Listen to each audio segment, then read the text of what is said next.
कसं आहे की निव्वळ राजकीय बदनामीसाठी रवी इंगवले यांनी हा खेळ सुरू केलेला आहे. परंतु तिने जो काल स्टंट केलेला आहे त्याबद्दल मी आपल्याला सविस्तर सांगतो की ज्या पद्धतीनं ह्या कार्यालयामधून अनेक लोक, हजारो लोक ह्या राजेश क्षीरसागरांच्या ऑफिसमधनं पत्र घेऊन जातात, अनेक गोष्टी करतात. त्याकरिता राजेश क्षीरसागर असं बघत बसत नाहीत की कुठल्या कामासाठी किंवा काय, की ज्या माणसांचं एखादं काम होतं आहे याकरता ते पत्र पण दिली जातात. अनेक लोकप्रतिनिधी अनेक पद्धतीनं हे पत्र दिली जातात. पण अशा पत्रावेळी देत असताना माननीय राजेश क्षीरसागर निव्वळ प्रत्येक गोष्टीवर बघत बसत नाहीत, पण एखाद्याचं काम होतं आहे, गोरगरिबांची कामं होतात, ह्या गोष्टीकरता ते पत्र दिले जातात. आणि अनेक सर्वसामान्य लोकांची कामं फक्त राजेश क्षीरसागर यांच्या पत्रावर होतात.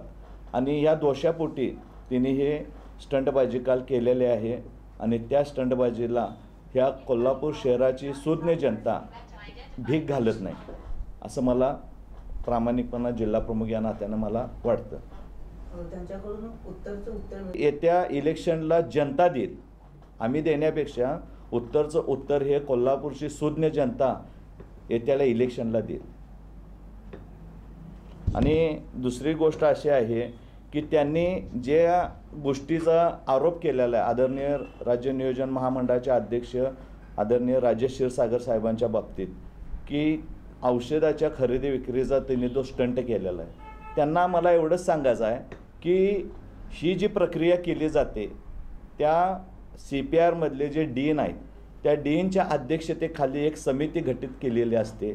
आणि त्या समितीच्या माध्यमातून तो औषधी खरेदी विक्रीचा तो निर्णय जो घेतला जातो तो पूर्णपणे शासन दरबारी घेतला जातो. आणि त्यामध्ये हिने ज्या आरोप केलेले आहेत की जो घोटाळा झालेला आहे त्या घोटाळ्याचा जो विशेष तपशील आहे तो शासन दरबारी जर चुकीचा झाला असेल तर शासन दरबारी योग्य ती कारवाई ते शासन करेल ना.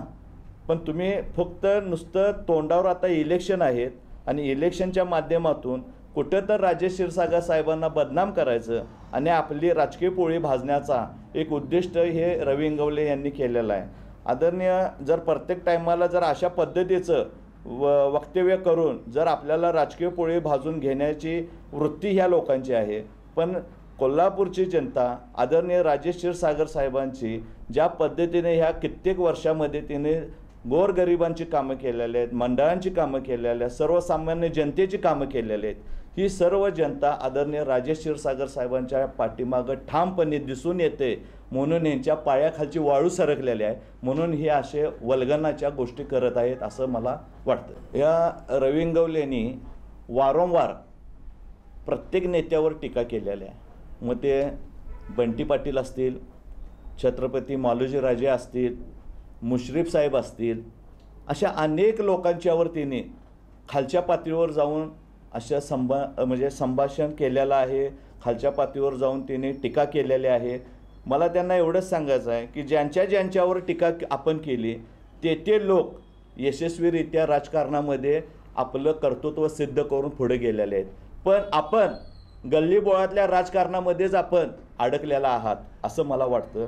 म्हणून मी आपल्याला सांगू इच्छितो या चॅनलच्या माध्यमातून, आदरणीय राजेश क्षीरसागरांची पातळी कुठं आहे आणि तुमची पातळी कुठं आहे, अशी ह्या भावनेची आपण योग्य ती आपली दिशा ठरवावी. आणि इथून पुढे राजेश क्षीरसागरांच्यावर टीका करावी की नाही करावी हे तिने ठरवावं. नाही तर आम्ही देखील इथून पुढं जसं आपण टीका कराल तसं टीकेला उत्तर टीकेने दिले जाईल. आणि मग जशाच तसं उत्तर असं म्हणलं जातं तसं हे शिवसेनेच्या स्टाईलनं देखील आम्ही आपल्याला उत्तर देण्यास आम्ही सज्ज आहोत असं आपल्याला मी सांगतो.